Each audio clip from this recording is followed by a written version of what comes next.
আমরা বিগত 15 বছর আগে আপনারা জানেন যে এসপি মোস্তফা কামাল একজন, তার যাবজ্জীবন সশ্রম কারাদণ্ড হয়েছিল, সেটা 2002-এ। তো আমি আমার এই 42-45 বছরের কর্মজীবনে আমি অনেক কিছুর সাক্ষী, অনেক কিছু জানি। তো আওয়ামী লীগ এমন একটি দল, এটা কোনো গণতান্ত্রিক মানুষের দল নয়। আমি 96 সালে তারা আসছে দেখছি, এবার 15 বছরে তো পুরোপুরি দেখছি। তারপরে যদি যান, যখন 70-এর নির্বাচনের সময় বঙ্গবন্ধু শেখ মুজিবুর রহমানের, বঙ্গবন্ধু তো টাইটেল নাই, ওই সময়ও দেখছি। সুতরাং আমার বিবেচনায় এরা হইল চাঁদাবাজ, ভূমিদস্যু এবং লুণ্ঠন নির্যাতনকারী দল।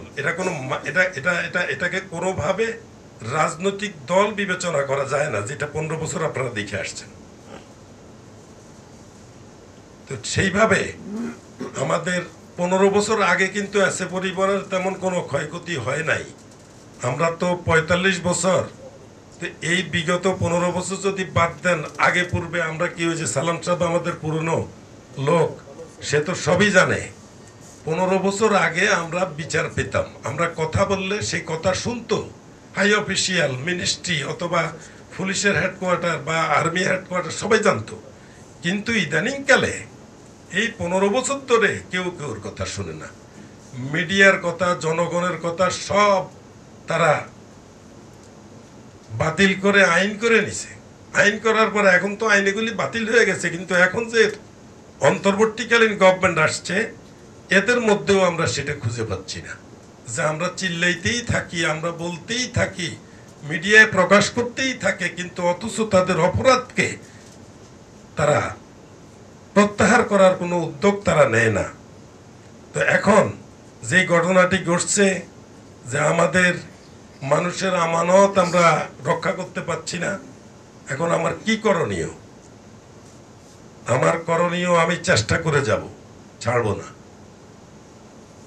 আর অপরাধ আমরা করি না, আমরা অপরাধের শিকারও হইতে চাই না। আমরা আমাদের প্রতিকার আমরা করে যাব। তো সেই জন্য আমি আমাদের মোর্শেদ আলম চৌধুরীর কাছে বলবো, তুমি এই বিষয় নিয়ে একটা প্রেস কনফারেন্স করে একটা গণ আন্দোলন, গণভাবে আমরা এটা রাষ্ট্রীয়ভাবে দেশবাসী, রাষ্ট্র তো নাই, জনগণের কাছে তুলে ধরি। তুমি আগামী 1 মাসের মধ্যে বিজেপি, কোস্টগার্ড এবং এদের পুলিশের এই অন্যায়, অত্যাচার, লুণ্ঠন, নির্যাতনের বিষয়ে আমরা দেশবাসীর কাছে বিচার চাবো, প্রশাসন, দেশবাসী। আর এর মধ্যে আমাদের লেখনী তো যাবেই। এখন কেয়ারটেকার, এখন তো কেউ কেউর বিচার করে না, সবাই সবার নিজেরটা বুঝে। কার কাছে বিচার দেওয়ার মতো, যে শেখ হাসিনা থাকতে তখন দেখছি যে বিচার দিব কার কাছে, বিচার দেওয়ার তো কোনো লোক নাই, খুঁজে পাচ্ছি না।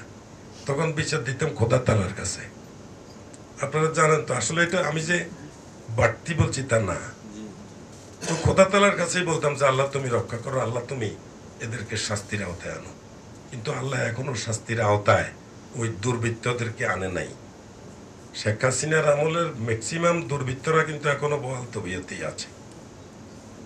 বাকি আমাদের যে কর্মী, আপনাদের মধ্যে থাকবে সৎ সাহস।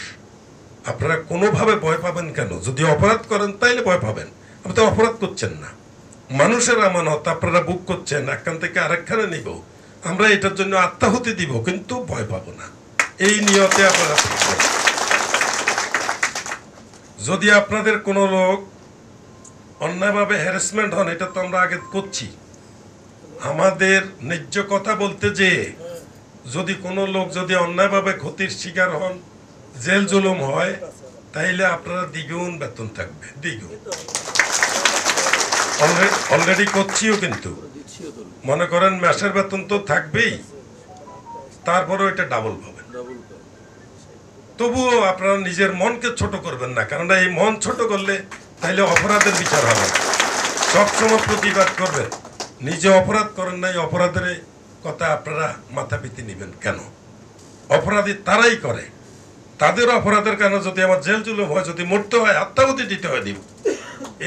এই নিয়তেই থাকবেন, তাহলে আমরা আমাদের মানুষের আমানতটা রক্ষা করা সহায়ক হবে।